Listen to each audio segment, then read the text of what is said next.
രാമനെ മറന്നു വന്നൊരു വാക്ക് മാത്രമേ ഉള്ളൂ ഇപ്പൊ. തുടങ്ങാം സാർ. തുടങ്ങാം.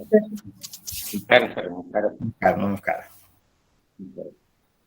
ഓം സഹനാവവതു സഹനൗ ഭുനക്തു സഹ വീര്യം കരവാവഹൈ തേജസ്വിനാവധീതമസ്തു മാ വിദ്വിഷാവഹൈ. ഓം ശാന്തി ശാന്തി ശാന്തി. നാലാമത്തെ ബ്രാഹ്മണൻ തുടങ്ങല്ലേ? അതെ. ആത്മൈവേദമഗ്രാഫേത് പുരുഷവിധഃ സോനുവീക്ഷ്യ നാന്യത് ആത്മനോ പശ്യത് സോഹമസ്മിത്യഗ്രേപ്യാഹരത് തതോഹം നാമാഭവത് തസ്മാദപ്യേതദർഹ്യാമന്ത്രിതോഹം അയമിത്യേവാഗ്രാം ഉക്ത്വാധാന്യം നാമ പ്രബ്രൂതേതസ്യ ഭവതി ഫയത് സർവസ്മാത് സർവാൻ പാപ്മന ഔഷത് തസ്മാത് പുരുഷഃ ഓഷധി ഹവൈ സത്തം യോസ്മാത് പൂർവോ ബുഭൂഷതി ഏവം വേദാം. ആത്മാ ഏവ ഇദം അഗ്ര ആസീത്. ആത്മ ഏവ ഇദം അഗ്രേ ആസീത്. ആത്മൈവേദമഗ്ര ആസീത്. ആത്മായേവ ആത്മാവ് തന്നെ. ഇദം ഇത്. അഗ്രേ എന്നാണ് അർത്ഥം പറയുമ്പോൾ പറയുക. ഏകാരം ലോപിച്ചിട്ട് ആഫീദ് നഗാരം ഇരിക്കുന്നതുകൊണ്ട് അഗ്രയുടെ ഏകാരം ലോപിച്ചിട്ട് അഗ്ര എന്നേ ചൊല്ലുകയുള്ളൂ. പക്ഷെ അർത്ഥം പറയുമ്പോൾ അഗ്രേ എന്ന് വെച്ചാൽ ആദ്യം, മുമ്പിൽ. ആഫീദ് ഉണ്ടായിരുന്നു. ആത്മ ഏവ ഇദം അഗ്ര ആഫീദ്. ഈ ആത്മാവ് തന്നെയാണ് ആദ്യം ഉണ്ടായിരുന്നത്. ആത്മൈവേദമഗ്രാഫീത് പുരുഷവിധ. അതെങ്ങനെയാണ് ഉണ്ടായിരുന്നത്? പുരുഷരൂപത്തിലാണ്. പുരുഷവിധ, പുരുഷരൂപത്തിലാണ് ഈ ആത്മാവ് ആദ്യം ഉണ്ടായിരുന്നത്. ആത്മാ ഏവ ഇദം അഗ്ര ആഫീത്. അത് പുരുഷരൂപത്തിലാണ്. ആദ്യം ഉണ്ടായ ഒരു വ്യഷ്ടി രൂപത്തെയാണ് ഇവിടെ വേണമെങ്കിൽ പ്രജാപതി എന്നോ എന്തെങ്കിലും രൂപത്തിൽ പറയാം. അത് സമഷ്ടി സ്വരൂപനാണ് വാസ്തവത്തിൽ ആത്മാവ്. എന്ന് വെച്ചാൽ എല്ലാത്തിലും നിറഞ്ഞു നിൽക്കുന്നതാണ്. അതിന് പ്രജാപതി എന്ന പേരിൽ ഒരു വ്യഷ്ടി രൂപത്തെ കൽപ്പിക്കലാണ്. കൊണ്ട് ആത്മാവ് മാത്രമേ ആദ്യം ഉണ്ടായിരുന്നുള്ളൂ. അതൊരു പുരുഷരൂപത്തിലാണ് ആദ്യം ഉണ്ടായിരുന്നത്. സൂക്ഷ്മ ശരീരങ്ങളാണ് സമഷ്ടി, സ്ഥൂല ശരീരമാണ് വിഷ്ടി. അപ്പോൾ സൂക്ഷ്മ ശരീരമാണ്, സൂക്ഷ്മരൂപത്തിലാണ് ഈ ആത്മസ്വരൂപം എല്ലായിടങ്ങളിലും പ്രവേശിച്ചു കൊണ്ടേയിരിക്കുന്നത്. അതിന് സമഷ്ടി സ്വരൂപൻ എന്ന് പറയാം. ഇനിയും സ്ഥൂലാവസ്ഥയാണ് വിഷ്ടി. വ്യക്തമായി കാണാൻ പറ്റുന്നതാണ് വിഷ്ടി. അത് സ്ഥൂലാവസ്ഥയാണ്. അപ്പോൾ അതിനെ ഹിരണ്യഗർഭനെന്നോ പ്രജാപതി എന്നോ ഓരോ പേരുകൾ പറയുന്നു മാത്രമേ ഉള്ളൂ. ഏതു പേരും അതിന് യോഗ്യമാണ്.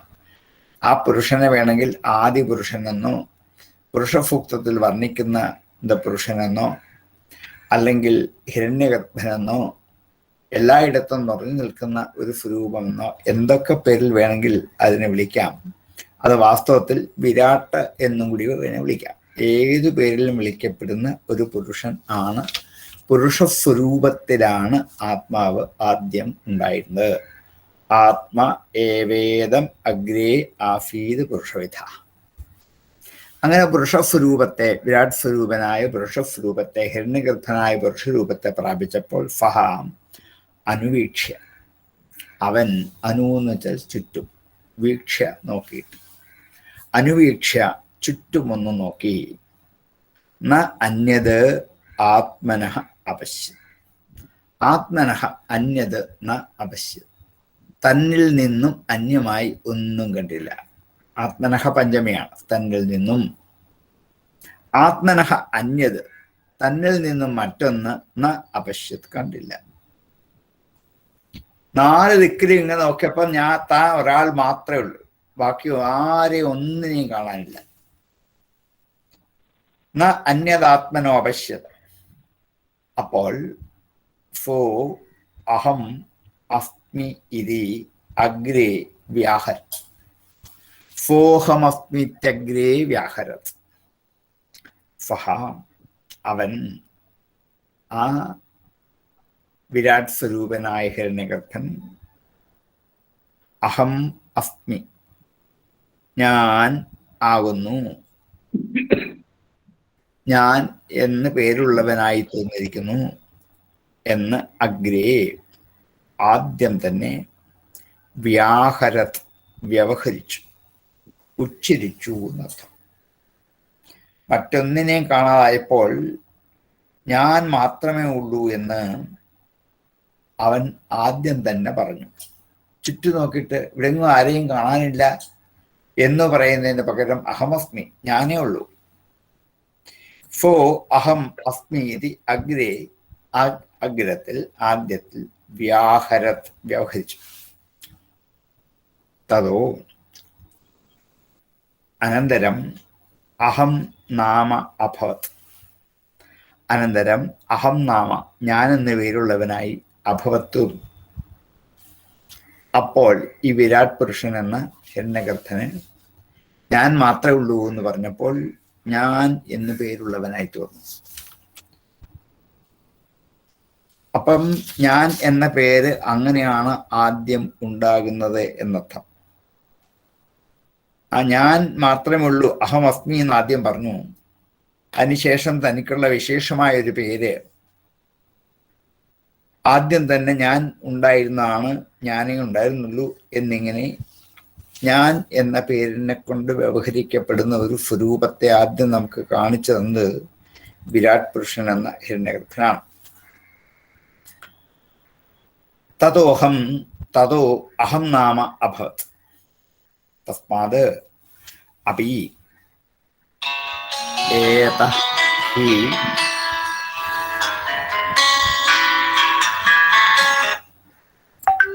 ഞാൻ ക്ലാസ്സിലാണല്ലോ, ഒരു മണിക്കൂർ കഴിഞ്ഞ് വിളിക്കാം. ശരി ശരി ശരി ശരി.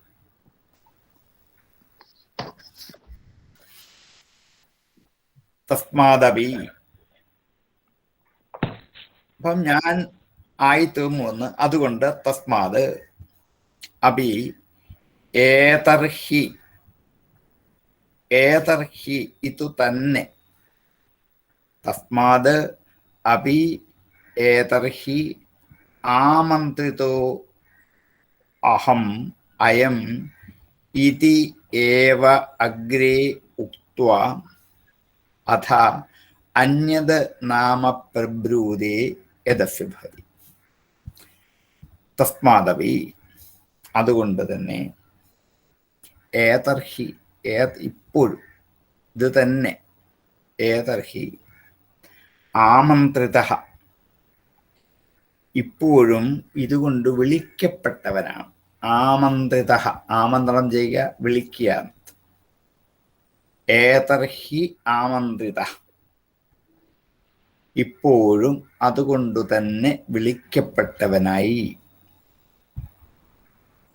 എന്താണ്? അഹം ഞാനാകുന്നു എന്ന്. അഹം അയം, ആമന്ത്രിതോ അഹം അയം. അയം അഹം, ഇത് ഞാൻ, ഇത് ഞാൻ തന്നെ എന്ന് വിളിക്കപ്പെടുന്നു. ഇത് ഏവ അഗ്രേ എന്ന് തന്നെയാണ് ആദ്യം ഉക്ത്വ പറഞ്ഞിട്ട്. ഇതി ഏവ അഗ്രേ ഉക്ത്വ, ഇങ്ങനെ തന്നെ ആദ്യം പറഞ്ഞിട്ട്. അപ്പം അഹമസ്മി എന്നാദ്യം പറഞ്ഞു, ഞാനാകുന്നു എന്ന്. അതുകൊണ്ട് എനിക്കൊരു പേരുണ്ടായി, ഞാൻ എന്ന പേരുണ്ടായി. അതുകൊണ്ട് തന്നെയാണ് ഞാൻ എന്ന് വിളിക്കപ്പെടുന്നത് എന്ന്, ഇത് ഞാൻ തന്നെയാണ് എന്ന് അഗ്രേ ആദ്യം തന്നെ ഉക്ത്വ പറഞ്ഞിട്ട്, അഗ്രേ ഉക്ത്വ അഥ അനന്തരം എന്നിങ്ങനെ ആദ്യം പറഞ്ഞിട്ട്, ഉക്ത്വ അഥ അന്യത് നാമ പ്രബ്രൂതേ, അന്യത് നാമ മറ്റുള്ള പേരിനെ പ്രബ്രൂതേ പറയുന്നു. അന്യത് നാമ പ്രബ്രൂതേ, മറ്റുള്ള പേരിനെ പറയുന്നു. ആദ്യം ഞാൻ എന്ന പേര് പറഞ്ഞിട്ടേ മറ്റുള്ള പേരിനെ പറയുകയുള്ളൂ. ഇപ്പോഴും നമ്മളും അങ്ങനെയാണ്. ആരാണ് ഇത്? ഞാനാണല്ലോ എന്ന് പറഞ്ഞിട്ടേ എൻ്റെ പേര് പറയുള്ളൂ. ഞാൻ എന്നേ ആദ്യം പറയുള്ളൂ. എന്തുതന്നെയല്ല, ഉണർന്ന് എഴുന്നേൽക്കുമ്പോൾ മുതൽ എല്ലാറ്റിൻ്റെയും കൂടെ ഞാൻ ചേർത്തേ പറയുകയുള്ളൂ. ഞാൻ ഉണർന്നു എന്ന് പറഞ്ഞേ ഉണരുകയുള്ളൂ. ഞാൻ പോയി, ഞാൻ കണ്ടു, ഞാൻ കേട്ടു, ഞാൻ കഴിച്ചു, ഞാൻ അറിയുന്നു, എല്ലാം ഞാൻ ചേർത്തേ പറയുകയുള്ളൂ. ആദ്യം ഉണ്ടായ വാക്ക് ഈ അഹം എന്നുള്ള ഞാനാണ്. പിന്നീടാണ് ബാക്കി പേരൊക്കെ ഉണ്ടാകുന്നത്. തസ്മാദപി ഏതർഹി ആമന്ത്രിതു അഹം അയം ഇതി ഏവ അഗ്രേ ഉക്ത്വ അഥ അന്യനാമ പ്രബ്രൂയേത്. എന്നിട്ട് മറ്റു പേര് പറയുകയുള്ളൂ. ഇത് അഫ്യ ഭവതി. യാതെന്നാണോ അഫ്യ ഇവന് ഉള്ളത് അത് പിന്നെ പറയൂ. അവൻ്റെ പേര് പിന്നെ പറയുകയുള്ളൂ. ഞാനെന്ന പേരേ പറയുകയുള്ളൂ. ഇത് ഞാനാണല്ലോ. പേര് പറയൂ എന്ന് പറഞ്ഞാലോ അല്ലെങ്കിൽ ആശ്രയിച്ച് നിന്നാലോ ഞാൻ ഇന്നിടത്തെ ഇന്നാരുടെ മകൻ ഇന്നാര് എന്ന് പേര് പിന്നീടേ പറയുകയുള്ളൂ. അന്യനാമ മറ്റുള്ള പേരിനെ പ്രബ്രൂതേ യദഫ്യ ഭവതി ഫയത് പൂർവോ അസ്മാത് സർവസ്മാത് സർവാൻ പാപ്മന ഔഷധ ഫഹ അവൻ യത് യാതൊന്നാണോ അവൻ യാതൊന്നാണോ സർവപൂർവോ അസ്മാത് സർവസ്മാത് സർവസ്മാത് അസ്മാത് പൂർവ ഇവർക്കെല്ലാം മുമ്പ് സർവസ്മാത് അസ്മാത് പൂർവ ഇതിനെല്ലാം മുമ്പ് സർവാൻ എല്ലാറ്റിനെയും പാപ്മനഃ പാപങ്ങളെയും സർവാൻ പാപ്മന എല്ലാ പാപങ്ങളെയും സർവസ്മാത് സർവാൻ പാപ്മനഃ ഔഷധ് ഔഷധ് എന്ന് വെച്ചാൽ കൊല്ലുന്നു, ഹിംസിക്കുന്നു എന്നർത്ഥം. ഔഷധ് ഹിംസിക്കുക, കൊല്ലുക എന്ന്. ഹിംസധാതുവിന് ചെറിയ രൂപാന്തരം സംഭവിച്ചുണ്ടായ വാക്കാണ് ഓഷധ്, ഔഷധ്. അവൻ ഹിംസധാതുവാണ്. ഹനി ഹിംസാഗത്യോ ധാതു. അതിനൊരു പ്രത്യേക വ്യാകരണ സംപ്രസാരണം എന്നൊരു പേരുണ്ട്. അത് വന്നു കഴിഞ്ഞാൽ ചില അർത്ഥം രൂപമാറ്റം വന്നതിന് ശേഷമാണ് അത് ഉഹ് വഹ് ഒക്കെ ആയിട്ടാണ്.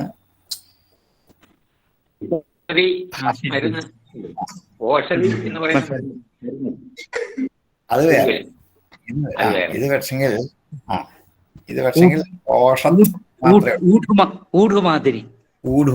അതെ, വഹ് വന്നിട്ട് വഹിന് ഊട്ട് വന്നിട്ടാണ് ഓഷധായിട്ട് മാറുന്നത്. അപ്പം എല്ലാ പാപങ്ങളെയും ദഹിപ്പിക്കുന്നു, നശിപ്പിക്കുന്നു, ഇല്ലാതാക്കുന്നു. സഹയത് അസ്മാത് സർവസ്മാത് പൂർവ സർവാൻ പാപ്മന ഔഷധ്. അവൻ ഇവർക്കെല്ലാം മുമ്പുണ്ടായവനായ അവൻ എല്ലാവരുടെയും എല്ലാ പാപങ്ങളെയും ദഹിപ്പിച്ചു കളയുന്നു എന്നുള്ളത് അത് യാതൊന്നാണോ തസ്മാത് അതുകൊണ്ട് പുരുഷ അതുകൊണ്ട് പുരുഷനാകുന്നു. തസ്മാത് പുരുഷ അതുകൊണ്ട് ഇവന് പുരുഷൻ എന്ന് പേരുള്ളതായിത്തീരുന്നു. ഇനിയും എന്താണ് പുരുഷൻ എന്ന് പറയാൻ പുറപ്പെടുക. കാരണം അഹമസ്മി എന്നാണ് ആദ്യം പറഞ്ഞത്. അതിനുശേഷമാണ് തൻ്റെ വിശേഷ പേരുകളെ പറയുന്നത്. ഒരുപക്ഷെങ്കിൽ ഇരുമുമ്പുള്ള ജന്മജന്മാന്തരങ്ങളായ കർമാനുഷ്ഠാനങ്ങൾ കൊണ്ട് അതിന് പ്രതിബന്ധമായിരിക്കുന്ന ജ്ഞാനരൂപങ്ങളായിരിക്കുന്ന പാപങ്ങളെ, ആസംഗം കൊണ്ടുണ്ടാകുന്ന പാപങ്ങളെയൊക്കെ ദഹിപ്പിച്ചതിന് കൊണ്ടാണ് പുരുഷൻ എന്ന് പേരു വന്നത് എന്നർത്ഥം. പൂർവം ഓഷധേ ഇത് പുരുഷ എന്ന് പുരുഷന് നിർവചനം പറയാൻ പോലും. പൂർവം ഓഷധേ ആദ്യം ദഹിപ്പിച്ചവൻ. ആ അർത്ഥത്തിലാണല്ലോ പുരുഷൻ. പുരുഷേതേ പുരുഷ. ഇഷ്ടം പോലെ നമുക്ക് വ്യാഖ്യാനിച്ച് പറയാം. പക്ഷെ ഇവിടെ അർത്ഥം പറയേണ്ടത് പൂർവം ഓഷത. ഓഷത എന്ന് വെച്ചാൽ ദഹ്യത എന്നാണ്. ആദ്യം ദഹിപ്പിച്ചു എന്നുള്ളത് കൊണ്ട് ഇവന് പുരുഷൻ എന്ന് പേര് വന്നു എന്നാണ്. അപ്പം ഈ പുരുഷൻ തന്നെയാണ് വാസ്തവത്തിൽ പ്രജാപതിയായിട്ടും ബാക്കി എല്ലാമായിട്ടും പിന്നെ പിന്നെ വരുന്നത് ഇത് തന്നെയാണ്. ഹിരണ്യഗർഭൻ ഈ വിരാട് പുരുഷനാണ്. ഈ വിരാട് പുരുഷനാണ് ആദ്യം ഞാൻ എന്ന പേരിന് ഉടമസ്ഥനായിട്ട് മാറിയത്. പിന്നീടാണ് തനിക്ക് മറ്റുള്ള പേരുകളൊക്കെ വന്നത്. മറ്റുള്ള പേരുകളൊക്കെ വന്നതുകൊണ്ട് താൻ തന്നെ പുരുഷസ്വരൂപത്തിൽ പ്രത്യക്ഷപ്പെട്ടിട്ട് ഈ ജന്മാന്തരങ്ങളായി സംഭരിച്ചു വെച്ച പാപങ്ങളെയൊക്കെ നശിപ്പിച്ചു കളഞ്ഞു. അങ്ങനെ പാപങ്ങളെ നശിപ്പിക്കുന്നത് കൊണ്ട് ഇവന് പുരുഷൻ എന്ന് പേരുമായി. ഓഷധി ഹവൈ സതം യോ അസ്മാത് പൂർവോ ബുഭൂഷതി ഏവം വേദ. ഇപ്രകാരം ആരാണോ ഈ പുരുഷനെ അറിയുന്നത്, ഏവം വേദ സഹാവൻ അസ്മാത് പൂർവ ഇവനേക്കാൾ മുമ്പ് ബുഭൂഷതി ഭവിക്കാൻ ആഗ്രഹിക്കുന്നത്. ഭവിതും ഇച്ഛതി ബുഭൂഷ. ബുഭൂഷതി ഭവിക്കാൻ ആഗ്രഹിക്കുന്നത്. ഓഷധി ഹവൈ സതം യോ അസ്മാത് പൂർവോ ബുഭൂഷതി ഏവം വേദ. ആരാണോ ഇവനെ ഇങ്ങനെ അറിയുന്നത്, ഈ ആത്മചൈതന്യത്തെ അങ്ങനെയാണ് അറിയപ്പെടേണ്ടത് എന്നർത്ഥം. ഇങ്ങനെ അറിയുന്നവൻ എന്താ, തനിക്ക് മുമ്പ് പ്രജാപതിയായി തീരുവാൻ ആഗ്രഹിക്കുന്നവരെ എല്ലാം തോൽപ്പിച്ച് പ്രജാപതിയുടെ പദത്തെ പ്രാപിക്കാൻ സാധിക്കും എന്നൊരു ഫലശ്രുതിയും കൂടിയാണ്. എന്നുവെച്ചാൽ ഹിരണ്യഗർഭാവസ്ഥയിലേക്ക് എത്തിച്ചേരാൻ പറ്റും ആർക്കും ഇതിനു മുമ്പുള്ള ജന്മാന്തരങ്ങളായ പാപങ്ങൾ ഓഷണം ചെയ്യപ്പെട്ടാൽ. അപ്പൊ ഈ ആദ്യ പുരുഷൻ ഇതിനെ ഓഷണം ചെയ്തിട്ട് ബ്രഹ്മമയമായി തീരാൻ പറ്റുന്നു. എല്ലാവർക്കും ഈ വഴി കൂടി അവിടേക്ക് എത്തിച്ചേരാൻ പറ്റും എന്ന് ബ്രഹ്മസ്വരൂപത്തിലേക്ക് എത്തുവാനുള്ള ഒരു മാർഗത്തെയാണ് ഇവിടെ ഈ മന്ത്രങ്ങൾ കാണിച്ചത്. ഉചിതങ്ങളായ ജ്ഞാനകർമ്മങ്ങളെ കൊണ്ടാണ് വാസ്തവത്തിൽ നമുക്ക് യഥാർത്ഥമായ ബ്രഹ്മദർശനം ഉണ്ടാവേണ്ടത്. ജ്ഞാനം കൊണ്ടും കർമ്മം കൊണ്ടുമാണ്. അങ്ങനെ ആ രണ്ട്, ജ്ഞാനം കൊണ്ടും കർമ്മം കൊണ്ടും ഈ പ്രജാപതിത്വം എന്ന ഹിരണ്യഗർഭത്വം എന്ന അവസ്ഥയിലേക്ക് പ്രാപിക്കാമെന്ന് പറഞ്ഞു കഴിഞ്ഞു. ഇനിയും അതിനെ ഫലമുണ്ടാക്കി തരുന്ന ഒരു പ്രജാപതിയെ ജഗത്തിന്റെ സൃഷ്ടി സംഹാരങ്ങൾക്ക് കാരണസ്വരൂപനായിട്ട് കൽപ്പിക്കണം. അതുകൊണ്ടാണ് അരൂപമായ സമഷ്ടിയായ ബ്രഹ്മതത്വത്തിന് വ്യഷ്ടിയായ ഒരു പുരുഷസ്വരൂപത്തെ കൽപ്പിച്ചത്. ഈ പ്രപഞ്ചത്തിന്റെ സൃഷ്ടിസ്ഥിതി സംഹാരങ്ങൾക്ക് കാരണസ്വരൂപനായ ഒരു ശക്തി, ഒരു ഉടമസ്ഥൻ ഉണ്ടാവണം. ആ ഉടമസ്ഥനെ ജ്ഞാനകർമ്മങ്ങളുടെ ഫലത്തിന്റെ ഉത്കർഷയെക്കുറിച്ച് ഇനി പറയാൻ പോവാണ്. കർമ്മകാണ്ഡത്തിലുള്ള സമസ്ത ജ്ഞാനകർമ്മങ്ങളെയും സ്തുതിക്കുന്നുണ്ടെങ്കിലും ഇതിൻ്റെയൊക്കെ ഫലം, സകല കർമ്മങ്ങളുടെയും ഫലം നമുക്ക് ഭയം അല്ലെങ്കിൽ വിരതി മുതലായ സ്വഭാവത്തോടു കൂടിയതായതുകൊണ്ട് സംസാരത്തിൽ തന്നെ അന്തർഭവിക്കുന്നതാണ്. ജ്ഞാനത്തിൻ്റെയും കർമ്മത്തിൻ്റെയും ഫലം സംസാരത്തിൽ നിന്ന് തന്നെ വാങ്ങിയിട്ടാണ് ഇവിടെ നമ്മൾ തിരിച്ചു പോകാൻ പറ്റുന്നത്. കർമ്മങ്ങളുടെ ഫലം മിക്കവാറും ഇവിടെ വെച്ച് തന്നെ അനുഭവിക്കും. ജ്ഞാനം നേടുന്നതിൻ്റെ ഫലവും ഇവിടെ വെച്ച് അനുഭവിക്കും. രണ്ടും കൂടി സമുച്ചയിപ്പിച്ച് ഇവിടെ നിന്നും മറ്റൊരു ദിക്കിലേക്ക് എത്തുമ്പോൾ അനുഭവിക്കുന്നതാണ് ബ്രഹ്മസാക്ഷാത്കാരം. അതിനു മുമ്പ് പൂർവജന്മാർജിതമായ പാപങ്ങളൊക്കെ ദഹിപ്പിച്ച് കളയണം. അതിനാണ് വിരാട് പുരുഷനെ കുറിച്ച് നമ്മൾ വിസ്തരിച്ച് പഠിച്ചതും അറിയുന്നതും. ആ വിരാട് പുരുഷ സ്വരൂപജ്ഞാനത്തെ ഉള്ളിലാക്കി തീർത്താൽ ഈ ജന്മാന്തരങ്ങളായി ആർജിച്ച പാപങ്ങളെയൊക്കെ ദഹിപ്പിച്ചു കളഞ്ഞിട്ട് ആ പുരുഷ സ്വരൂപത്തെ നമുക്കും പ്രാപിക്കാൻ പറ്റും. നമ്മളും വിരാട് സ്വരൂപിന്റെ അവസ്ഥയിലേക്ക് എത്തിച്ചേരാൻ പറ്റും. ഇതാണ് ഈ മന്ത്രം കൊണ്ട് ഉദ്ദേശിക്കുന്ന പ്രധാനപ്പെട്ട ലക്ഷ്യം. പുരാണങ്ങളിലെ ബ്രഹ്മകൽപ്പനയ്ക്ക് ഈ ശ്ലോകത്തിൽ നിന്നും പ്രചോദനം ഉണ്ടാവുമല്ലോ, തീർച്ചയായിട്ടും. വളരെ സാമ്യം കാണുന്നുണ്ട്. പണ്ട് ബ്രഹ്മാവിഷ്ണു മഹേശ്വരന്മാരെന്ന ആ ഒരു ചൈതന്യം ഇതിൽ നിന്നുണ്ടാകുന്നതാണ്. അത് പുരാണത്തിലാണല്ലോ. ഉപനിഷത്ത് സൃഷ്ടിയുടെ ആരംഭത്തിൽ ഈ ഒരു പുരുഷനെ കുറിച്ച് മാത്രമേ പറയുന്നുള്ളൂ. അപ്പം ആ പുരുഷൻ എന്ന് പറയുന്നത് ഇങ്ങനെയുള്ളൊരു ആവശ്യത്തിന് വേണ്ടി താൻ തന്നെ തൻ്റെ ശരീരം സ്വീകരിച്ചു. അങ്ങനെ ഞാൻ എന്ന് വിളിക്കപ്പെട്ടു, അഹം ബ്രഹ്മാസ്മി എന്നൊക്കെ പറയപ്പെട്ടു. ആ ഞാൻ തന്നെയാണ് വാസ്തവത്തിൽ പൂർവ്വജന്മാർജിതമായ പാപങ്ങളൊക്കെ നശിപ്പിച്ചിട്ട് ഈ യഥാർത്ഥമായ ബ്രഹ്മസ്വരൂപത്തിലേക്ക് പ്രാപിക്കാൻ കാരണമായി തീർന്ന് എന്ന് അറിഞ്ഞ് ഇനിയുള്ളവരും വിരാട് സ്വരൂപ ഉപാസനയിലേക്ക് എത്തുക തന്നെ ചെയ്യണം. എന്നാൽ മാത്രമേ പാപങ്ങളെ നശിപ്പിക്കാൻ പറ്റുള്ളൂ എന്ന് ബോധ്യപ്പെടുത്തലാണ് ഈ മന്ത്രത്തിന്റെ ലക്ഷ്യം. അതും കൂടെ അറിഞ്ഞെങ്കിലേ നമുക്ക് കാര്യം മനസ്സിലാവുള്ളൂ.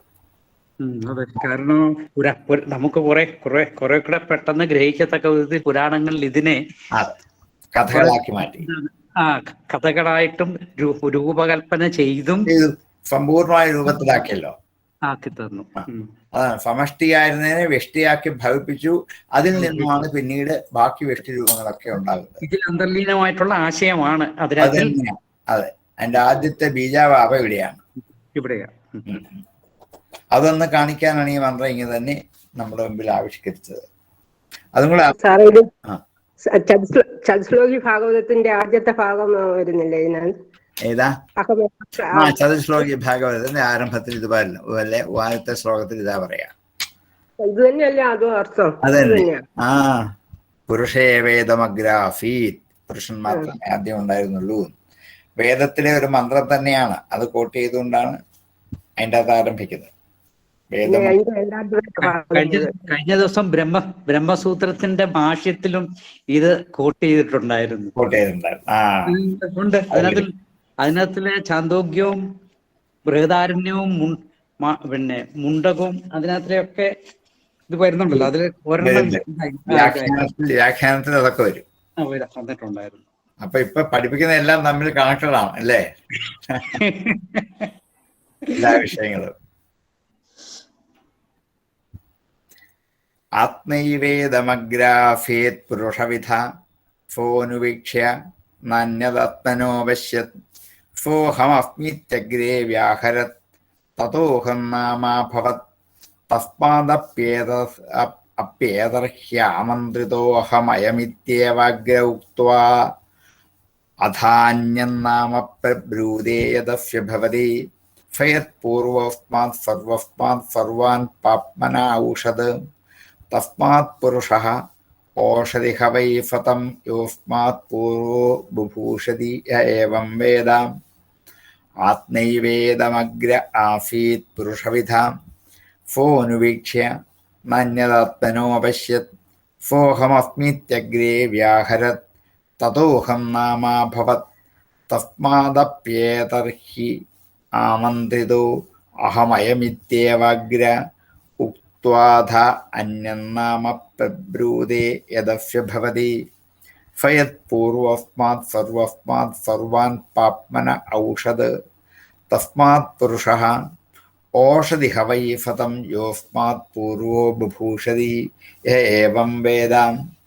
ആത്മൈവേദമഗ്രാഫീത് പുരുഷവിധ ഫോനുവീക്ഷ്യ നാന്യദാത്മനോ അപശ്യത് ഫോഹമസ്മിത്യഗ്രേ വ്യാഹരത് തതോഹം നാമാഭവത് തസ്മാദപ്യേതർഹി ആമന്ത്രിതോഹം അയമിത്യേവാഗ്ര ഉക്ത്വാധാന്യന്നാമ പ്രബ്രൂതേ യദസ്യ ഭവതി ഫയത് പൂർവസ്മാത് സർവാൻ പാപ്മന ഔഷധ തസ്മാത് പുരുഷഃ ഓഷധിഹ വൈ ഫതം യോസ്മാത് പൂർവോ ബുഭൂഷതി ഏവം വേദ.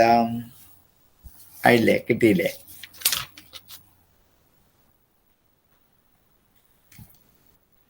ഫോ അബിഭേത് തസ്മാദേകാകീ ബിഭേദി ഫഹായമീക്ഷാം ചക്രേ എൻ മദന്യം നാസ്തി കസ്മാന്നു ബിഭേമീതി തത ഏവാസ്യ ഭയം വീയായാം കസ്മാദധ്യഭേഷ്യത് ദ്വിതീയാത് വൈ ഭയം ഭവതി. ഫോ അബിഭേത്, അവൻ ഭയന്നു. അബിഭേത്, ഭയന്നു. തസ്മാത് ഏകാകീ ബിഭേതി, അതുകൊണ്ട് മനുഷ്യരൊക്കെ ഏകാകികളായിരുന്നാൽ പേടിക്കും. ആരും കൂടെ ഇല്ലെന്ന് കണ്ടാൽ പേടിയുണ്ടാകും. ഉണ്ടാവാനുള്ള കാരണം ഇതുകൊണ്ടാണ് പോലും. ഈ ആദിപുരുഷൻ ഒറ്റയ്ക്കായിരുന്നപ്പോഴാണ് ഈ പ്രജാപതി ഞാൻ ഒറ്റയ്ക്കേ ഉള്ളൂ എന്നുള്ള വിചാരം ഭയത്തിന് കാരണമാണ്. കാരണം ഒറ്റയ്ക്കേ ഉള്ളെങ്കിൽ ഭയക്കേണ്ട ആവശ്യമില്ല വാസ്തവത്തിൽ. രണ്ടാമതൊരാളുണ്ടെങ്കിൽ അയാൾ എന്നെ കൊല്ലും എന്ന് വേണമെങ്കിൽ പേടിക്കാം. അങ്ങനെ ഒന്നില്ലെങ്കിൽ പിന്നെ ആരെയാ ഭയക്കുക? പക്ഷേ ഒറ്റയ്ക്കിരിക്കുമ്പോഴാണ് എല്ലാവർക്കും ഭയം. ഇപ്പോൾ ആധുനിക ലോകത്തെ മനുഷ്യരും അങ്ങനെ തന്നെയാണ്, ഒറ്റയ്ക്കിരിക്കുമ്പോഴാണ് ഭയപ്പെടുന്നത്. കാരണം വിപരീത ദർശനത്തെ നീക്കുന്നതിന് കാരണമാണ് ആത്മദർശനം. അത് ശരിക്കും ആലോചിച്ച് അറിഞ്ഞു കഴിഞ്ഞാൽ തന്നിൽ നിന്നും അന്യമായ ഒരു വസ്തു ഇല്ല എന്ന് തോന്നിക്കും. അങ്ങനെ ഇല്ലെങ്കിൽ പിന്നെ തന്നെ കൊല്ലാനോ ഉപദ്രവിക്കാനോ ആരുമില്ല. പിന്നെ താൻ എന്തിനാണ് പേടിക്കുന്നത്? ഇതാണ് ശരിയായ ആത്മദർശനം. അത് ആ ഭയത്തെ നീക്കുവതിന് അജ്ഞാനം കൊണ്ട് ദ്വൈത ബുദ്ധിയിൽ നിന്നാണ് ഭയം ഉണ്ടാകുന്നത്. അല്ലെങ്കിൽ ഭയമില്ല.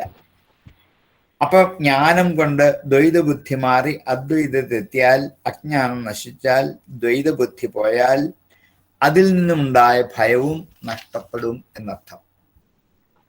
ഫോ അഭിഭേദ് തസ്മാത് ഏകാകി ബിഭേദി ഫ ഹ അയം ഈക്ഷാം ചക്രേ ഫഹായം ഈക്ഷാം ചക്രേ. ഫഹ അവൻ ആകട്ടെ, അയം ഇങ്ങനെ, ഈക്ഷാം ചക്രേ ആലോചിച്ച് നോക്കി. ഈക്ഷാം ചക്രേ നോക്കി എന്നാണ്, ആലോചിച്ച് നോക്കി എന്ന് പറയാം. എന്താണ് ആലോചിച്ചത്? ഇത് മതന്യത് നാസ്തി, എൻ മതന്യം നാസ്തി. ഒന്ന് ചേർത്തപ്പോൾ എഴുതിയ വിഷമമേ ഉള്ളൂ. യത് മത് അന്യത് നാസ്തി, എൻ മതന്യം നാസ്തി. ഇതൊന്ന് പദം പിരിച്ച് കിട്ടിയാൽ നിങ്ങൾക്ക് അപ്പം തന്നെ അർത്ഥം മനസ്സിലാവും. അത്രേ വേണ്ടൂ. യാതൊന്നാണോ മത് അന്യത്, എന്നിൽ നിന്നും അന്യമായത്, നാസ്തി ഇല്ലാതാകുന്നത്. അവൻ ആലോചിച്ചു, എന്നിൽ നിന്നും അന്യമായ മറ്റൊന്നും ഇല്ലല്ലോ, ഞാൻ മാത്രമേ ഉള്ളല്ലോ. കസ്മാന്നു ബിഭേമീതി, പിന്നെന്തിനാണ് ഞാൻ പേടിക്കുന്നത്? പിന്നെന്തിനാണ് ഞാൻ പേടിക്കുന്നത്? എന്നിൽ നിന്നും അന്യമായ മറ്റൊന്നും ഇല്ലല്ലോ. എന്മത അന്യം നാസ്തി കസ്മാന്നു ബിഭേമീതി, പിന്നെ എന്തിനാണ് ഞാൻ ഭയക്കുന്നത് എന്ന്. തതഃ ഏവാഫ്യ ഭയം വീയായ, അപ്പോൾ തന്നെ, തതയേവ അപ്പോൾ തന്നെ, അഫ്യ അവന്റെ ഭയം വീയായ ഇല്ലാതായി. വീയായ പോയി ഇല്ലാതായി എന്നർത്ഥം. അപ്പോൾ തന്നെ അവന്റെ ഭയം ഇല്ലാതായി. കസ്മാത് ഹി അഭേഷ്യത്, എന്തുകൊണ്ടാണ് ഭയക്കാൻ പോകുന്നത്? കസ്മാദ്യഭേഷത്, കസ്മാത് ഹി എന്ത് കാരണത്താൽ തന്നെയാണ്, അഭേഷ്യത് ഭയം ഉണ്ടാകാൻ പോകുന്നത് എന്ത് കാരണം കൊണ്ടാണ്? ദ്വിതീയാദ്വൈ ഭയം ഭവതി, രണ്ടാമതൊന്നിൽ നിന്ന് മാത്രമാണ് ഭയമുണ്ടാകുന്നത്. ഒന്നേ ഞാൻ മാത്രമേ ഉള്ളെങ്കിൽ ഭയക്കേണ്ട ആവശ്യമില്ല. നമുക്കും തിരിച്ചാണ്, ആരും കൂടെ ഇല്ലെങ്കിൽ എനിക്ക് പേടിയാണ്. എൻ്റെ കൂടെ ആരെങ്കിലുമൊക്കെ വേണം, എന്നാലേ എനിക്ക് പേടിയില്ലണ്ടാവും. ഒറ്റയ്ക്ക് നിൽക്കാൻ പലർക്കും ഭയമാണ്. ഉപനിഷത്ത് പറയുന്നത് ആരെയാ ഭയക്കുന്നത്? വേറൊരാളെ കൂടെ ഉണ്ടെങ്കിൽ എന്ത് ചെയ്യണം? ഭയക്കണം. അയാൾ കൊന്നു കളയുമെന്നോ, ഉപദ്രവിക്കുമെന്നോ, അയാൾ എന്തോന്നുമെന്നോ, ഞാനിങ്ങനെയൊക്കെ വിചാരിക്കുന്നതോ, എൻ്റെ പ്രവൃത്തികളോ അയാൾക്ക് എന്തായിരിക്കും തോന്നിക്കുക, ഇങ്ങനെ വികാര വിചാരങ്ങൾ മാറി മാറി അത് ഭയത്തിലേക്ക് ചെന്ന് എത്തുകയുള്ളൂ. ദ്വിതീയ വൈ ഭയം ഭവതി, രണ്ടിൽ നിന്ന് മാത്രമേ ഭയം ഉണ്ടാവുള്ളൂ. അദ്വൈത ബോധമാണ് ഭയത്തെ ഇല്ലാതാക്കുന്നത്, ദ്വൈതബോധമാണ് ഫലം ഉണ്ടാക്കുന്നത്. ഞാനല്ലാതെ ആരെങ്കിലും ഒക്കെ ഇവിടെ ഉണ്ട്, വീട്ടിൽ, നാട്ടിൽ, ഈ രാജ്യത്ത്, പ്രപഞ്ചത്തിൽ ഉണ്ട് എന്ന് ആലോചിച്ചുറപ്പിക്കുന്നത് അജ്ഞാനം കൊണ്ട് മാത്രമാണ്. രണ്ടാമതൊരു വസ്തു ഉണ്ട് എന്ന് വിചാരിക്കുന്നത് അറിവില്ലായ്മ കൊണ്ടാണ്, അജ്ഞാനം കൊണ്ടാണ്. ഈ അജ്ഞാനമാണ് വാസ്തവത്തിൽ ഭയത്തിന് കാരണം. ശരിയായ ജ്ഞാനമുണ്ടായാൽ, ഞാൻ മാത്രമേ ഉള്ളൂ എന്ന് ധരിച്ചാൽ, അദ്വൈത ബോധത്തിലേക്ക് മനസ്സുറപ്പിച്ചു നിർത്തിയാൽ, രണ്ടാമതൊന്നില്ലാത്തത് കൊണ്ട് മറ്റൊന്നിനെയും ഭയക്കാനുണ്ടാവില്ല. ഞാൻ മാത്രമേ ഉള്ളൂ എന്നുള്ള അദ്വൈത ബോധമാണ് ജ്ഞാനം. ഞാൻ മാത്രമല്ല മറ്റു പലരും ഇവിടെ ഉണ്ട് എന്നുള്ള വിചാരമാണ് അജ്ഞാനം.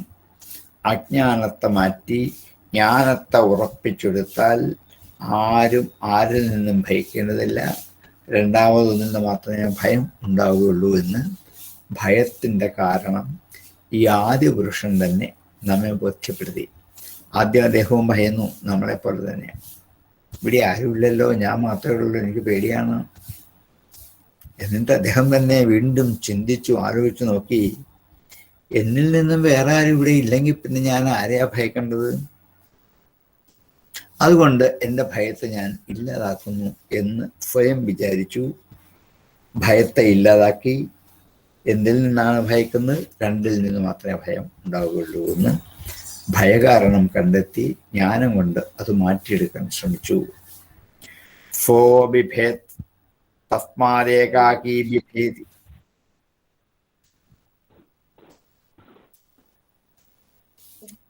തസ്മാദേകാകീ ബിഭേതി ഫഹായമീക്ഷാഞ്ചക്രേ എന്മദന്യം നാസ്തി കസ്മാന്ന് ബിഭേമീതി തത ഏവാസ്യ വീയായാം കസ്മാദ്ധ്യഭേഷ്യത് ദ്വിതീയത് വൈ ഭയം ഭവതി. ഫോ ബിഭേത് തസ്മാദേകാകീ ബിഭേതി ഫഹായമീക്ഷാം ചക്രേ എന്മദന്യം നാസ്തി കസ്മാന്നു ബിഭേമീതി തത ഏവാസ്യ വീയായാം തസ്മാദ്ധ്യഭേഷ്യത് ദ്വിതീയത് വൈ ഭയം ഭവതി. ഫോ ബിഭേത് തസ്മാദേകാകീ ബിഭേതി ഫഹായമീക്ഷാം ചക്രേ എന്മദ് അന്യം നാസ്തി കസ്മാന്നു ബിഭേമീതി തത ഏവാസ്യ വീയായാം കസ്മാദ്ധി അഭേഷ്യത് ദ്വിതീയത് വൈ ഭയം ഭവതി.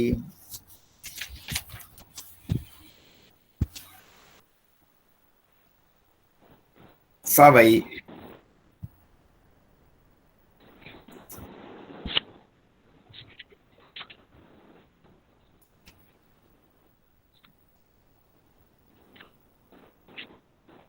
പവൈ നൈവരേമേ തസ്മാദേകാകീ നരമതേ ഫ ദ്വിതീയമൈക്ഷത് ഫഹൈതാവാനാ ഫ യഥാ സ്ത്രീ പുമാംസൗ സംപരിഷ്വക്തൗ ഫ ഇമമേവാത്മാനം ദ്വേധാ പാതയൻ തത പതിശ്ച പത്നീ ച ഭവതം തസ്മാദിദം അർത്ഥബൃഹളമിവ ക്വ ഇതിഹ സ്മാഹ യാജ്ഞവൽക്യ തസ്മാദയമാകാശസ്ത്രിയാ പൂജ്യത ഏവ താം സമഭവത് തതോ മനുഷ്യ അജായതാം. സ വൈ അവൻ തീർച്ചയായിട്ടും ന ഏവ രമേ നൈവ രമേ രമിച്ചില്ല, സന്തോഷിച്ചില്ല എന്നർത്ഥം. അവൻ സന്തോഷിച്ചില്ല.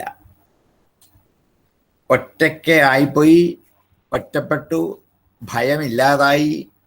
പക്ഷെ ഭയമില്ലാതായെങ്കിലും സന്തോഷമുണ്ടായില്ല.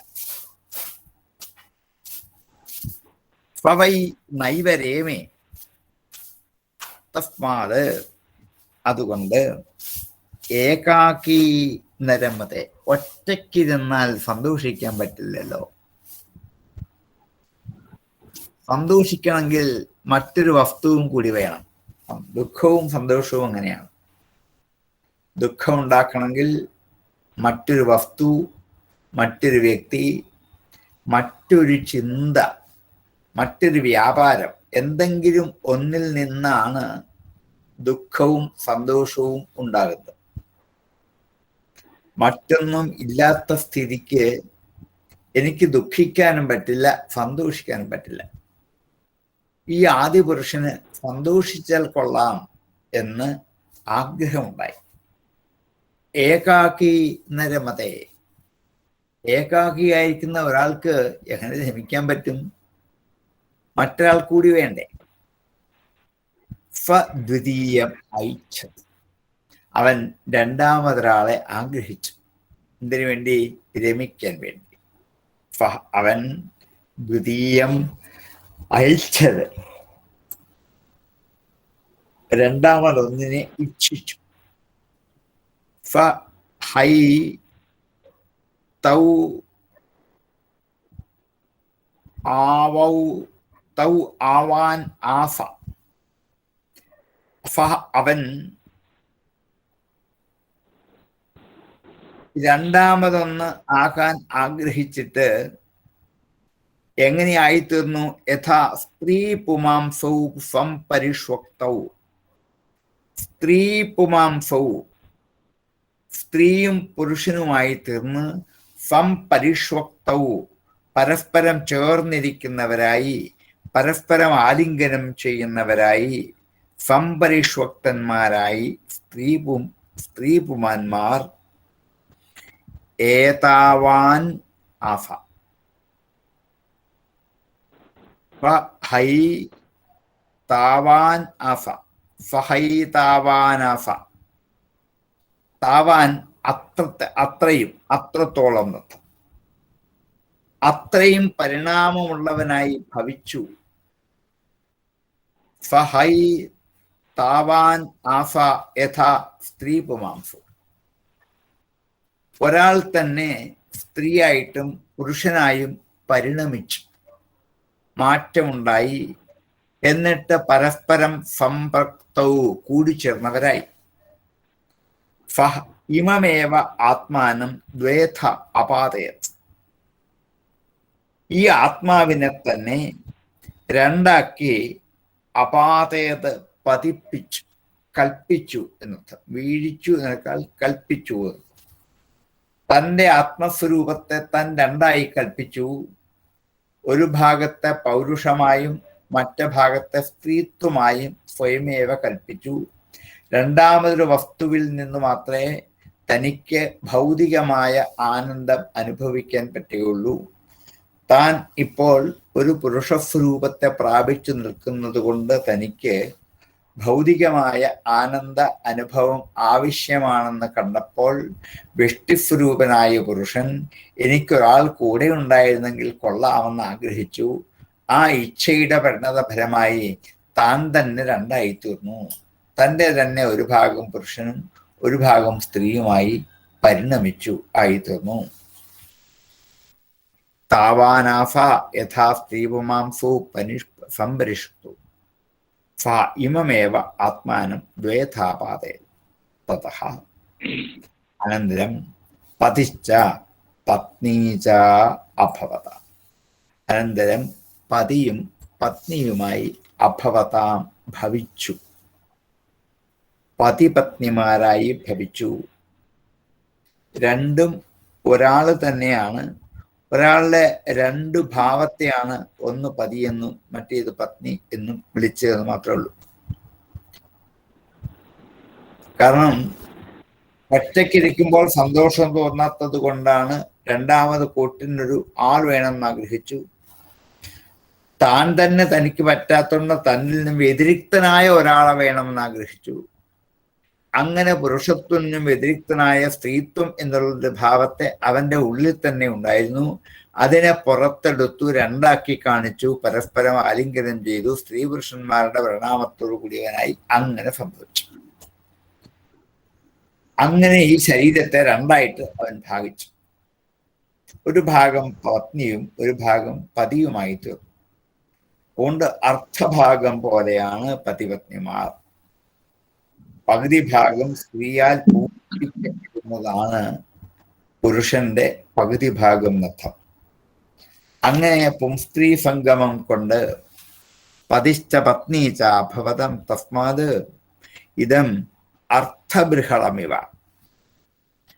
അർത്ഥബൃഹളം ഇവ, പകുതി ഭാഗം എന്ന പോലെ.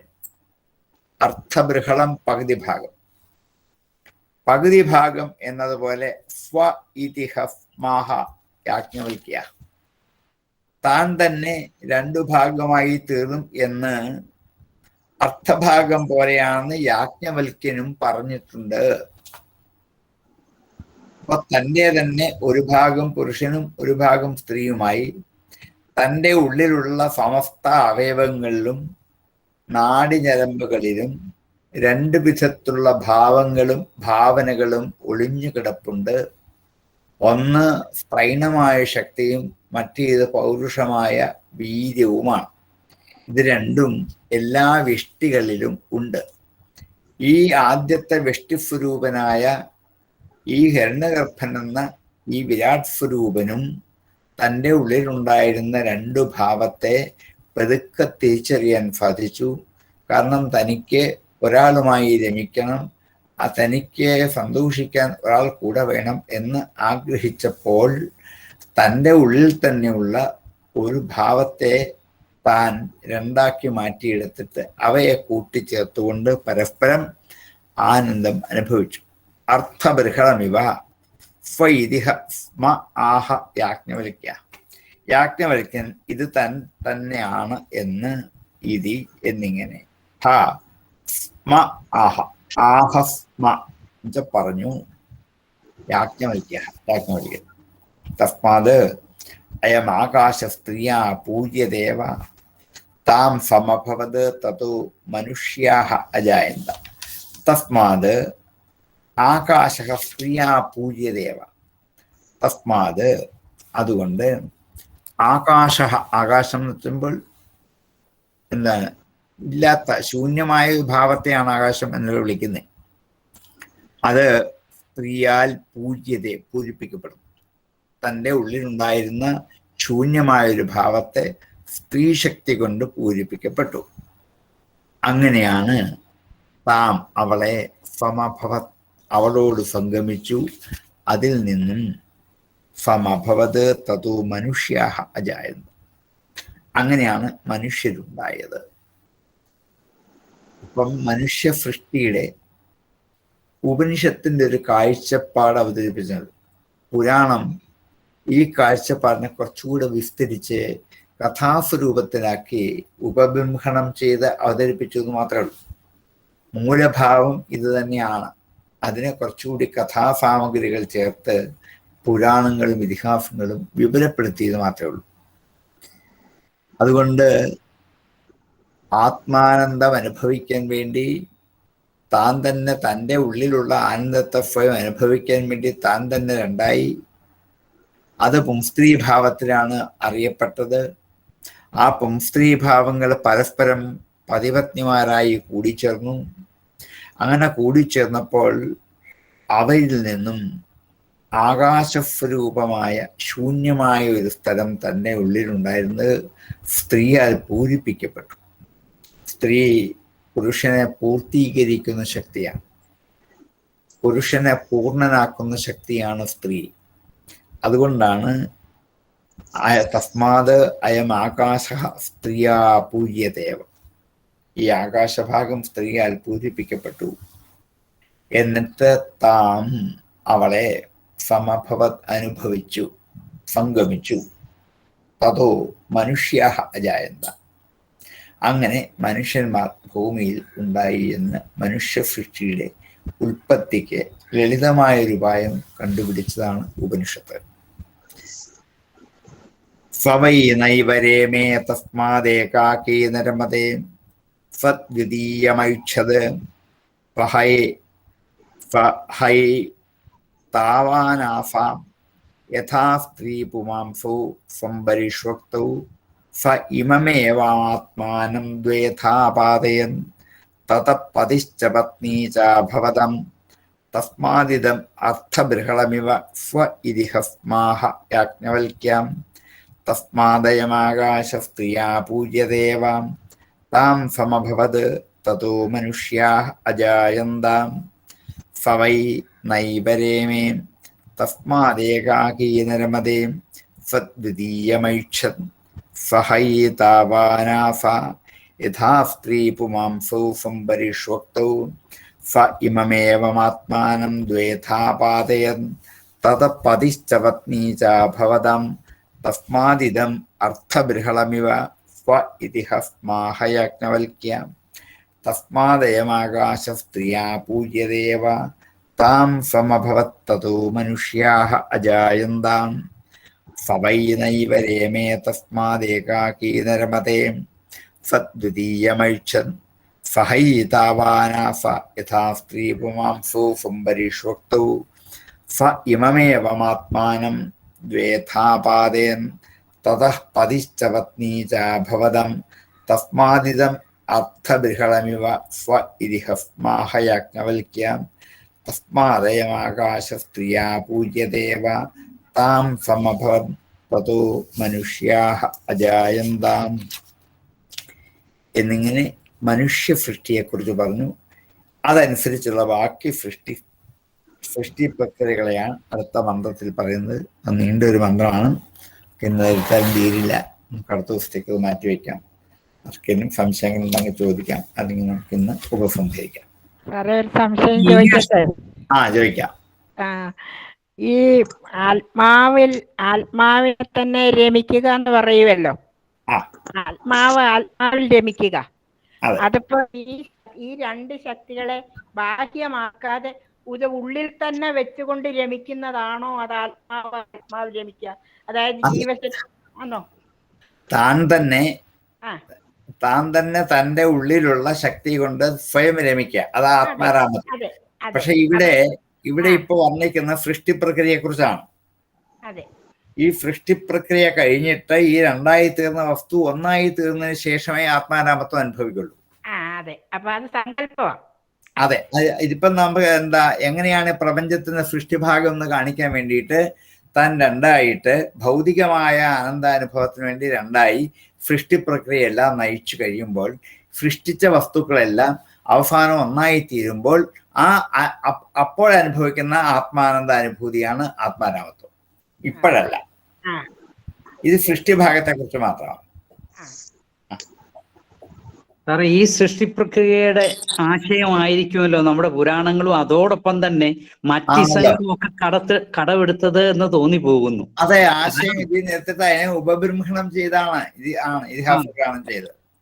ഇതിഹാസത്തിന്റെ തന്നെയല്ല, മറ്റ് ഫിലോസഫികളിലും ഇത് അതെ അവര് ഏതാണ്ട് പോലെയാണ് പറയുന്നേ. അതെ, ഒന്നായി. അതെ, കാരണം ഇത്രയും പഴക്കം വേറെ ഒരു ഫിലോസഫികൾക്കും ഇല്ല, ദർശനങ്ങൾക്കില്ല. അപ്പോ ഈ ബൃഹദാരണ്യക ഉപനിഷത്തിൽ നിന്നും കടമെടുക്കാൻ ഏറെ സാധ്യതയുണ്ട്. ആശയം സ്വീകരിച്ചിട്ടായിരിക്കണം, കാരണം ആദ്യം ആശയം പറഞ്ഞത്. എന്നിട്ട് മറ്റു പല ചിന്തകന്മാരും അവരവരുടെ മട്ടിലേക്ക് ഇതാക്കിയെടുത്താവണം. തീർച്ചയായിട്ടും. അതെ, അവരുടെ ആശയത്തിനനുസരിച്ചിട്ട് ഇതിനെ മറ്റൊരു രൂപമാക്കി. പക്ഷെ നമുക്ക് അത്രയും അറിയണമെങ്കിൽ നമ്മൾ ഇത് പഠിച്ചെങ്കിലേ അറിയൂ. അതുവരെ നമ്മൾ അറിഞ്ഞില്ല എന്നുള്ള.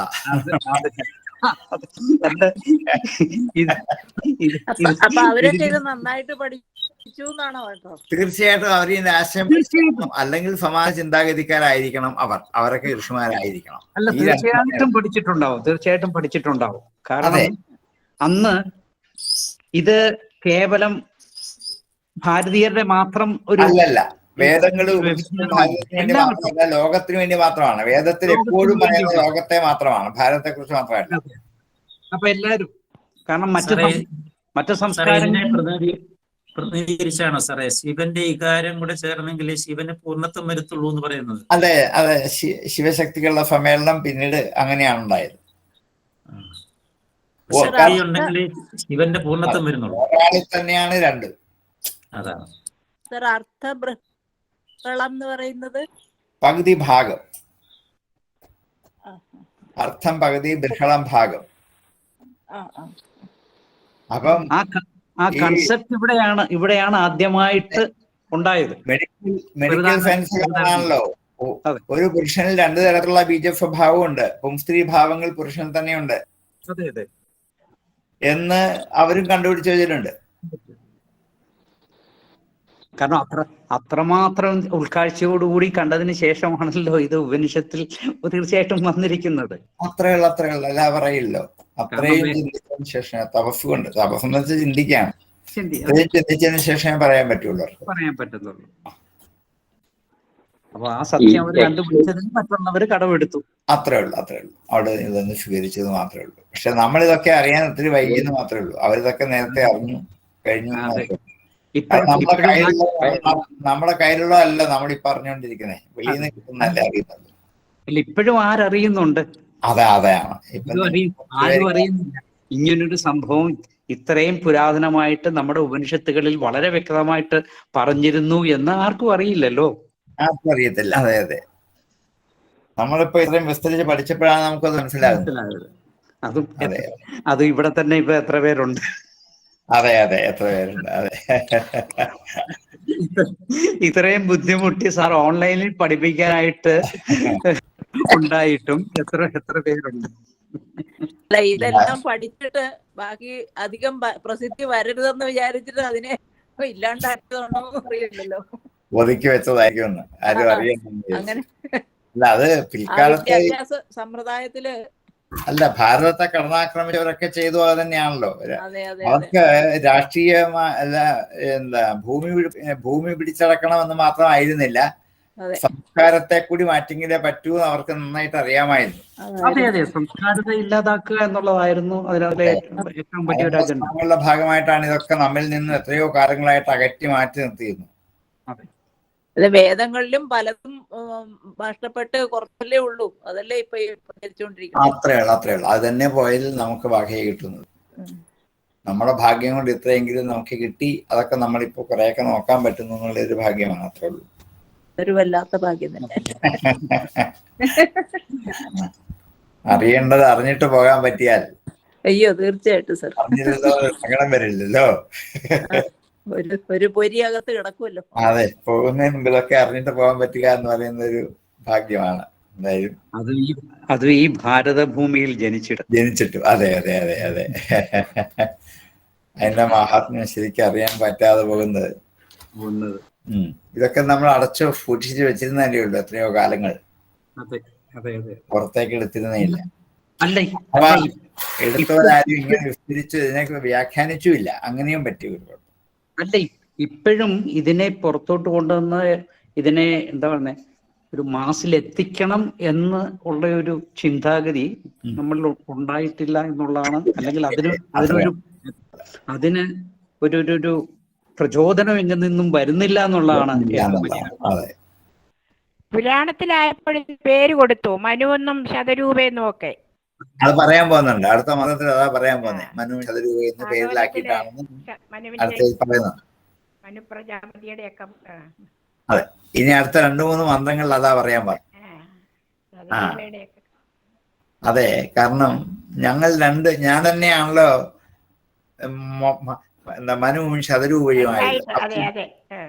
അപ്പൊ ഞാൻ ഒന്നായി ഞങ്ങൾ ഒന്നിച്ചു കൂടി ചേരുന്നത് ശരിയല്ലെന്ന് കരുതിയിട്ട് മറ്റോരോ വേഷത്തിൽ മനുവും ശതരൂപയുമായി തീർന്നിട്ടാണ് ജീവജാലങ്ങളെ സൃഷ്ടിച്ചത് എന്ന് ഞങ്ങൾക്ക് പറയാം. ആ യുക്തമായ ചിന്തയിൽ കൂടി അടുക്കനുസരിച്ചാണ് വരുന്നത്. അതെ, രസം. അത് തന്നെ കഥയിലും പറയുന്നില്ലേ അർച്ചിസ്. അതെ, ആ പൃഥുവിന്റെ പറഞ്ഞി. ഇവർ തന്നെ ഓരോരോ വേഷങ്ങൾ മാറിയാണ് പ്രപഞ്ചത്തിന് സൃഷ്ടി മുഴുവൻ നിർവഹിക്കുന്നത്. ഇപ്പൊ ഇവിടെ വർണ്ണിച്ചു വരുന്ന ഈ അധ്യായത്തിന് മുഴുവൻ സൃഷ്ടി പ്രക്രിയയെ കുറിച്ചാണ്. അതിന്റെ ഒരു ആമുഖം പറഞ്ഞാണ് ഇത്രയും. അപ്പൊ നമുക്ക് ഉപനിഷത്തിൽ ഇത്രയൊക്കെ ആണ് എന്നുള്ളത് നമ്മൾ അകത്തോട്ട് കയറുമ്പോഴേ അറിയത്തുള്ളല്ലോ. അല്ലെ ഉപനിഷത്ത് മുഴുവൻ വേദാന്തം എന്ന് പറഞ്ഞ് വെറുതെ വിടുകയുള്ളൂ ആരും. ഒന്നുകൂടെ എടുത്താലും അല്ല, തോന്നല്ലേ? അത് ശരി.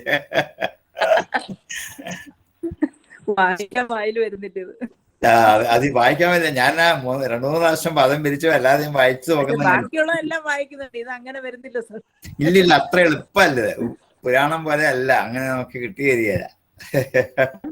പ്രയാസം പദം പിരിക്കാനാ കൂടുതൽ പാട്. അതെ, പദം പിരിച്ച് കിട്ടിയാൽ നിങ്ങൾക്ക് എളുപ്പമാവും. എന്റെ അല്ല, ഈ 108 ഉപനിഷത്ത് എന്നുള്ളതിനെ പിരിച്ചു തന്നെ എഴുതിയിരിക്കുന്നത്. അതെ, അതെ, ഏവ ഇതം അഗ്ര അങ്ങനെയായിരുന്നു. ആ അങ്ങനെ പദമായിട്ട് കിട്ടിയ പല വാക്കിന്റെ അർത്ഥം നമുക്ക് അറിയാവുന്നതാണ്. ഒന്ന് കൂട്ടി യോജിപ്പിച്ചാൽ മതി പലപ്പോഴും. മഠത്തിലായിരുന്നപ്പോ പിന്നെ മഠത്തിലായിരുന്നപ്പോ സാറ് ചൊല്ലിക്കഴിഞ്ഞിട്ട് എല്ലാവരും ചൊല്ലണമെന്ന് നിർബന്ധം. ഞാനിപ്പോ 3 പ്രാവശ്യം ചൊല്ലും നിങ്ങളുടെ കൂടെ ചൊല്ലുന്നുള്ള സങ്കല്പത്തിലാ. അവിടെ ആണെങ്കിൽ സാറ് ചൊല്ലില്ല. അതെ, ഞാൻ ചിലപ്പോ 3, 4 ആർക്കെങ്കിലും ഒരാൾക്ക് കിട്ടാൻ വന്നാൽ ഞാൻ ഒന്നുകൂടെ ആവർത്തിക്കും. എല്ലാവരും ഒരുപോലെ ചൊല്ലിക്കഴിഞ്ഞാൽ ഞാൻ നിർത്തുള്ളൂ. ഓ, അത്രയും പ്രാവശ്യം ചൊല്ലാറുണ്ട് സാർ, പക്ഷെ ഇത് അത്രയും വരുന്നില്ല. ഇങ്ങനെ ഒന്നുകൂടെ ഞാൻ ചൊല്ലാം, 1, 2 പ്രാവശ്യം കൂടെ ചൊല്ലാം, നിങ്ങളുടെ കൂടെ ചൊല്ലിയാ മതി. ഇപ്പൊ മനസ്സിൽ ചൊല്ലും കൂടെ ആയതുകൊണ്ട് മറ്റേത് തുറന്ന് ചൊല്ലുമല്ല. ഞാൻ മനസ്സിലൊന്ന് വിചാരിച്ചായിരുന്നു, നമ്മൾ ഇനി ഒരിക്കൽ മഠത്തിൽ കൂടുമ്പോൾ നമുക്കൊരു ഉപനിഷത്ത് യജ്ഞം നടത്തണം, ഫതാഹം പോലെ തന്നെ. ഇത് വായിക്കുക, നിങ്ങളെല്ലാം കൂടെ വായിക്കുക, ഓരോരുത്തർ ഓരോ മതങ്ങൾ വായിക്കുക. അപ്പൊ വായിച്ചു പഠിക്കുമല്ലോ, ഭാഗവതം വായിക്കുന്ന പോലെ ഇതും വായിച്ചു പഠിക്കുമല്ലോ. അതെ, അന്നേരം പ്രിപ്പയർ ചെയ്തിട്ട് വരും തീർച്ചയായിട്ടും. വന്ന് വായിച്ചു പഠിക്കുമ്പോൾ ഇരുന്ന് വായിക്കുമ്പം നമുക്കൊരു എന്താണ് ഉപനിഷത്ത് പാരായണ യജ്ഞം.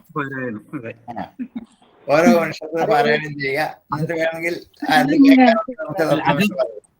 നമ്മുടെ പരമേശ്വരൻ സാറിനെയും കൂടെ ഒന്ന് കൂട്ടണം, കാരണം ആ ട്യൂണൊക്കെ ഒന്ന് ഇട്ട് തരാനായിട്ട്. അതെ അതെ അതെ അതെ, ശരിയാവും. മന്ത്രങ്ങളുടെ സാറ് കേൾക്കുന്നുണ്ടെന്നാ പറഞ്ഞേ, കേൾക്കുന്നില്ലെങ്കിൽ കേൾക്കുന്നുണ്ടെന്നാ പറഞ്ഞേ. ടീച്ചറെ, അടുത്ത ദിവസത്തെ പിന്നെ അക്ഷരം നിശ്ചയിച്ചായിരുന്നോ? പായാണോ സാറ്? പായാണെന്നാ പറഞ്ഞേ. പായ എടുത്തോണ്ടാണ് പോയത്, രാത്രിയിലായോണ്ട് പാ മതി എന്ന് പറഞ്ഞു. പായ എടുത്തോണ്ട് പോയി.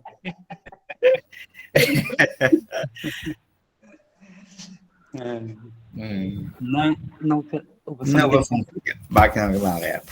ഓം പൂർണ്ണമദഃ പൂർണ്ണമിദം പൂർണ്ണാത് പൂർണ്ണമുദച്യതേ പൂർണ്ണസ്യ പൂർണ്ണമാദായ പൂർണ്ണമേവാവശിഷ്യതേ. ഓം ശാന്തി ശാന്തി ശാന്തി. നമസ്കാരം.